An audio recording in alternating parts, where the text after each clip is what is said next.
ಜಗವನ್ನು ಲೀಲಾ ನಾಟಕರಂಗಕ್ಕೆ ಹೋಲಿಸಲಾಗುತ್ತದೆ. ಹೂಹಾರದಂತೆ ಪೋಣಿಸಿರುವ ಪರಮಾತ್ಮನ ಅಣತಿಯಲ್ಲಿ ಕೈಗೊಂಬೆಗಳು ನಾವೆಲ್ಲ.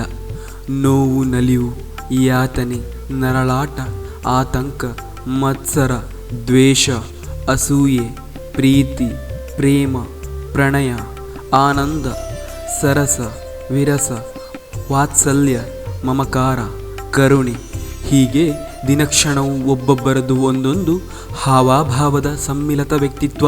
ಈ ಎಲ್ಲವನ್ನು ಪರದೆಯ ಹಿಂದೆ ಬಣ್ಣ ಹಚ್ಚಿ ವಿವಿಧ ರೂಪದ ಕಥಾನಕದಲ್ಲಿ ತೆರೆಯ ಮುಂದೆ ಭಾವಾಭಿನಯದ ಮೂಲಕ ಕಲಾವಿದನು ತನ್ನ ಪಾತ್ರಾಭಿನಯದಲ್ಲಿ ಜೀವ ತುಂಬುತ್ತಾನೆ. ಸಭಿಕರನ್ನು ಮೂಕ ವಿಸ್ಮಿತರನ್ನಾಗಿಸುತ್ತಾನೆ. ಮೈನವಿರಿಳಿಸುವಂತೆ ರೋಮಾಂಚನಗೊಳಿಸುತ್ತಾನೆ. ಅದು ಪೌರಾಣಿಕವಾಗಿರಲಿ, ಸಾಮಾಜಿಕವಾಗಿರಲಿ, ಯಾವುದಾದರೂ ಸೈ. ರಂಗದ ಮೇಲೆ ಬಂದಾಗ ನವರಸ ಭಾವದಿ ರಂಗವಲ್ಲಿಯ ಚಿತ್ತಾರ ಬಿಡಿಸಿ ಪ್ರೇಕ್ಷಕನ ಮನೋಚಿತ್ತವನ್ನು ಅಲಂಕರಿಸುತ್ತಾರೆ. ಆದರೆ ಕೆಲವರ ಬಣ್ಣದ ಬದುಕು ತೆರೆಯ ಮುಂದೆ ಬಿಳುಪಾಗಿ ಹೊಳಪಾಗಿದ್ದರೆ ಪರದೆಯ ಹಿಂದಿನ ಬದುಕು ಕಪ್ಪಗೆ ಆವರಿಸಿದ ಕತ್ತಲೆಯ ಕೋಣೆಯಂತಾಗಿರುತ್ತದೆ. ವೇದಿಕೆ ಏರಿ ನಟನು ನಟಿಸಿದ ದುಃಖ ದುಮ್ಮಾನದ ನಟನೆಯು ತನ್ನ ಮನೆಯ ಮನವನ್ನು ತಲುಪಿದಾಗ ಯಾತನೆಯ ವೇದನೆಯ ಭಾಗವಾಗಿರುವುದು ವಿಪರ್ಯಾಸವೇ ಸರಿ. ಇದಕ್ಕೆ ನಮ್ಮ ಕಣ್ಣ ಮುಂದೆ ಅನೇಕ ಬಣ್ಣದ ಗಾರುಡಿಗರ ಭಾವನೆಯ ಚಿತ್ರಗಳು ಸರಿದು ಹೋಗುತ್ತವೆ.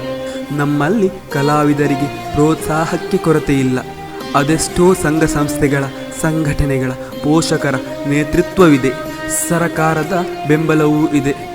ಇಂದಿನ ವೇಗದ ಬದುಕು, ಮನರಂಜನೆಯ ರಂಗವು ಕಾಲಮಿತಿ ಎಂಬ ಲಕ್ಷ್ಮಣ ರೇಖೆಗೆ ಸೇರಿದೆ. ಸಾಮಾಜಿಕ ಜಾಲತಾಣದ ಮನೋರಂಜನಾ ಮಾಧ್ಯಮಗಳ ಭರಾಟೆಯು ಯುವ ಜನತೆಯನ್ನು ಆಕರ್ಷಿಸಿ ಕ್ಷಣಕಾಲದ ಕಲಾವಿದರ ಹುಟ್ಟಿಗೂ ಕಾರಣವಾಗಿದೆ.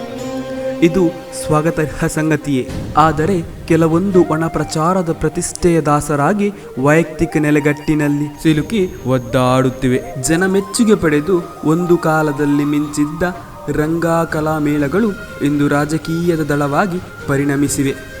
ಹೀಗಾಗಿ ಕಲೆಯನ್ನು ಸಾಮರಸ್ಯದ ಮೂಲಕ ಮಾಧುರ್ಯತೆಯನ್ನು ಹೊರಹೊಮ್ಮಿಸುವ ಜವಾಬ್ದಾರಿಯು ರಂಗಕಲೆ ನೇತೃತ್ವ ವಹಿಸುವ ಮುಂದಾಳುಗಳಲ್ಲಿದೆ.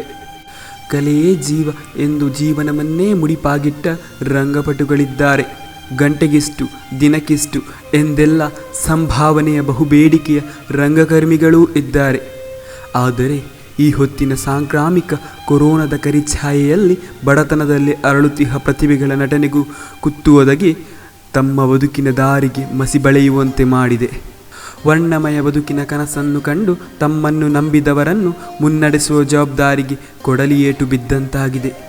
ಜೀವನದಲ್ಲಿ ಅನೇಕ ನಿರೀಕ್ಷೆ ಇಟ್ಟುಕೊಂಡ ಕಲಾವಿದನಿಗೆ ಆಕಾಶವೇ ಮುರಿದು ಬಿದ್ದಂತಾಗಿದೆ. ಕಲಾವಿದನ ನಟನೆಗೆ ಭಾವಾಪರವಶವಾಗಿ ಹಿಂಬಾಲಕರಾಗುವ ನಾವು, ಅಂದರೆ ಅಭಿಮಾನಿ ದೇವರುಗಳು ಒಟ್ಟಾಗಬೇಕು.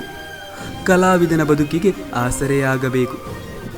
ಶಾಶ್ವತವಾಗಿ ಕಲಾ ಸೇವೆಯಲ್ಲಿ ತಮ್ಮನ್ನು ತೊಡಗಿಸಿಕೊಂಡ ಪ್ರತಿಯೊಬ್ಬನಿಗೂ ಸರಕಾರದಿಂದ ಜೀವನ ನಿರ್ವಹಣೆಗೆ ಶಾಶ್ವತವಾದ ಆರ್ಥಿಕ ಭದ್ರತೆಯನ್ನು ಒದಗಿಸುವಂತಾಗಲು ಒತ್ತಾಯ ಮಾಡಬೇಕು. ಬಹುಶಃ ಇದು ಸಾಧ್ಯವಾದರೆ ಅನೇಕ ಕಲಾ ತಪಸ್ವಿಗಳ ಬಾಳು ಬೆಳಗಿದಂತೆ.